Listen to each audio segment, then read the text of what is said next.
This is the Daymak Arsenal e-bike, and it's more of like a full-size folding electric bike. You can see right here on the frame where it kind of like unhinges. I have limited time, so unfortunately I'm not going to be able to unfold it this time, but the tires on this, they're 26 by 1.95. That's very just like standard, you know. Tubes are going to be pretty affordable, replacement tires are going to be affordable. This is like, you know, if you look at it, it just looks like a regular bike. It is a little bit heavier because of the whole folding. They had to reinforce the frame right there, but it's not bad. It's like 54 pounds. You know, that's only 4 pounds more than their smaller folding electric bike, which has 20-inch wheels. So, you know, if you're looking for a smoother ride, those larger tires are going to span cracks. They're going to roll more efficiently, which is kind of nice. And then of course it also has a front suspension fork. So it's basic SR Suntour XCM, but it does have lockout, which is great. That's going to reduce bob. And then you've got this just extremely basic kind of a bumper shock right here, and this whole, you know, swing arm thing going on in the back. I was actually kind of impressed that it adds cushion for sure, but it's not very adjustable. It's not something you can like upgrade later. It's just, you know, base level stuff. And there's no lockout on this.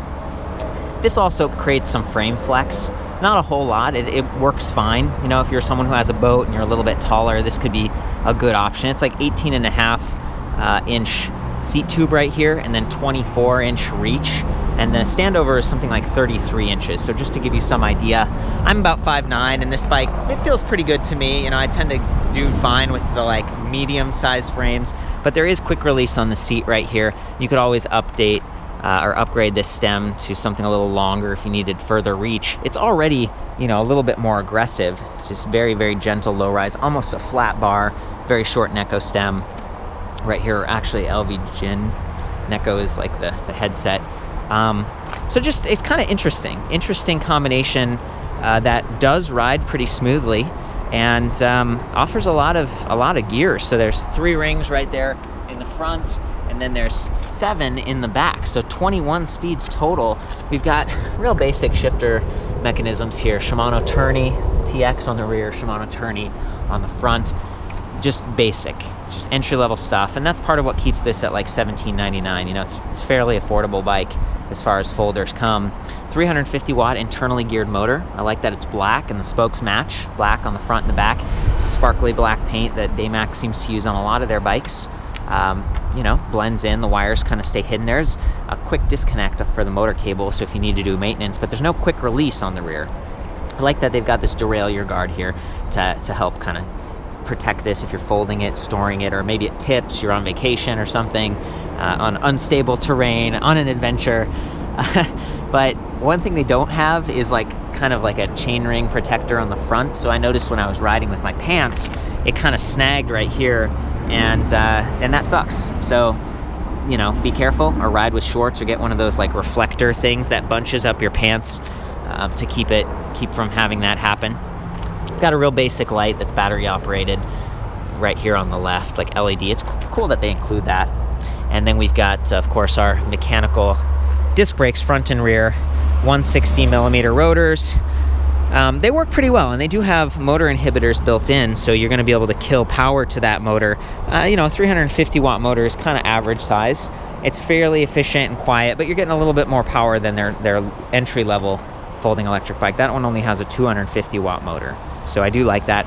Also got the front light, LED again, battery operated. Just be sure to turn those off when you get to your destination, so you don't, you know, come back to your bike at the end of the night and realize like, oh, it's dark and my lights are dead. I need new batteries. That's kind of a bummer.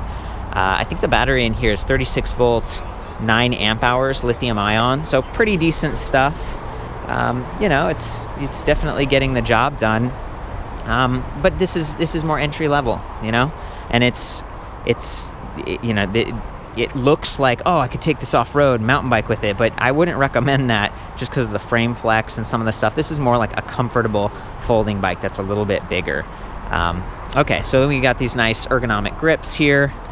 This one's kind of cut in half, so there's room for the throttle, and it does override assist. So there's 5 levels of assist. At any time you can activate that throttle, or you can completely shut it off and not have to worry about accidentally, you know, spinning out when you're lifting the bike or doing something. Pedal assist is going to get you your best range, of course, and they do have like a 12 magnet Cadence Sensor built in. You can kind of see it right behind those chain rings up front.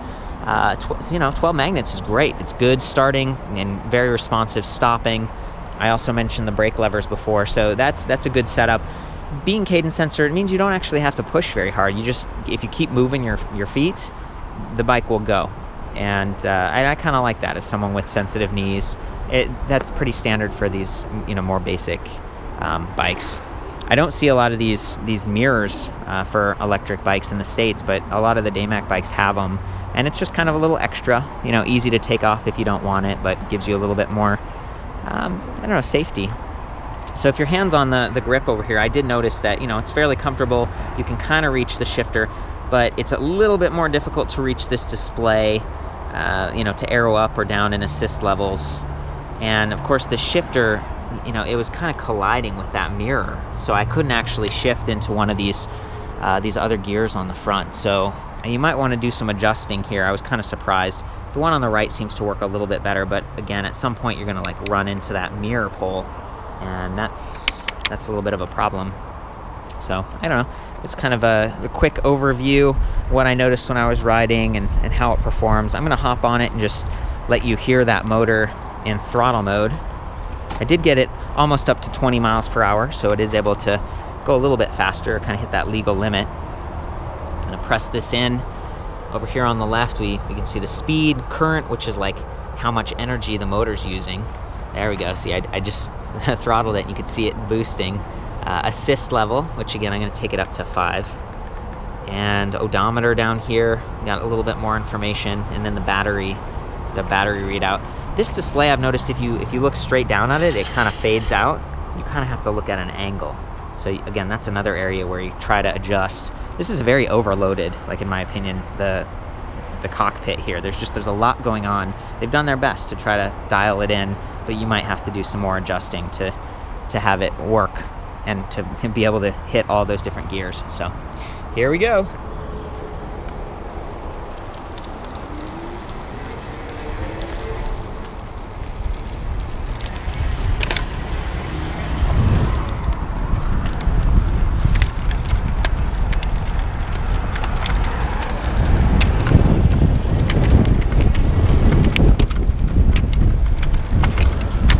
Noise is just that paper thing flapping around. This is definitely noticeable. The suspension adds a lot of comfort in my opinion, and I'm all about comfort. I'm fairly upright too, the mirrors look good. I'm feeling pretty comfortable.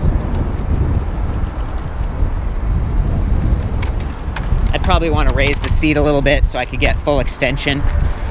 And then there's that little bit of the frame flex going on. It's not too bad. Yeah, ouch. Oh, that's the other thing. I keep knocking my knees on the little hinge right in the middle. So that's something that you might want to keep in mind as you're pedaling, to just be careful so you don't clink right there. I think that's, oh, I almost forgot. You got a bell right there. Can you believe it? They fit that on too. Yeah, it's cool, there's the stand and stuff, I don't know. I see these kind of bikes online a lot of times. Daymak does sell a lot online. They also have shops, and it's a couple $100s to have it shipped in Canada, or up to $400 in the US, which is a lot.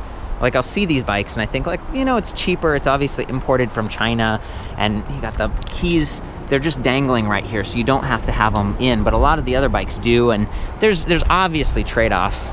But it's a little bit more affordable, and I don't know of too many other full-size folding electric bikes. I think maybe Tern has some.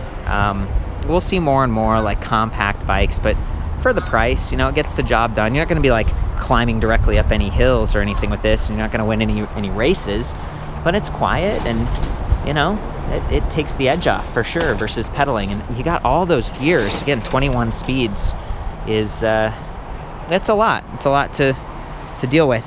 Daymak's been around for a number of years. I think selling electric bikes since 2009. So if you have this bike and you have some feedback about it, my time has been limited with it.